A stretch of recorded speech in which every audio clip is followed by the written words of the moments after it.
Mahigit 70 bulalakaw na bahagi ng Geminids meteor shower ang namataan sa kalangitan kagabi ayon sa Pag-asa Astronomical Observatory.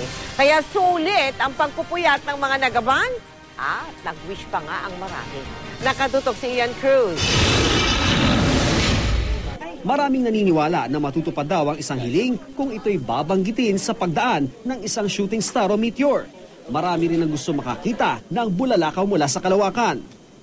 Kaya naman dinayo ang Pag-asa Astronomical Observatory kagabi para masaksihan ang Geminids meteor shower na mula sa constellation ng Gemini. Ang ilang nag-abang, naglatag pa ng banig para masaksihan ang meteor shower habang nakahiga. Ang saya, ang dami kong nakita. Nag-wish ka ba? Hindi, tulala ako eh. Napag-usapan na po namin na, ayun nga, stargazing po ngayon.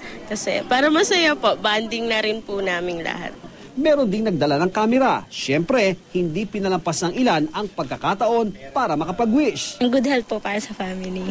Mula alas 10 kagabi hanggang alas 2 sa madaling araw, may 70 bulalakaw ang namataan. Pero naging makulimlim nang mag-peak ang shower kagabi kaya hindi ito masyadong nakita. Nag-observe tayo ng tinatawag ng Geminid meteor showers. Ang tinatawag na Geminid meteor showers ay isa sa mga marami o nagpapakita ng maraming mga bulalakaw o shooting stars. Periodic ito, ibig sabihin ito ay mga remnants ito ng mga fast comet o kaya naman sinasabi mga asteroid.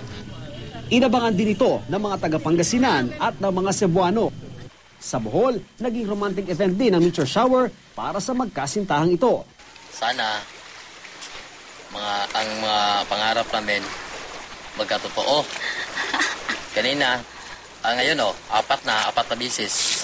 Sa mga hindi nakasaksi, huwag daw mag-alala dahil ayon sa Pag-asa, taon-taon tuwing December 13 hanggang December 14, nagaganap ang Geminids meteor shower.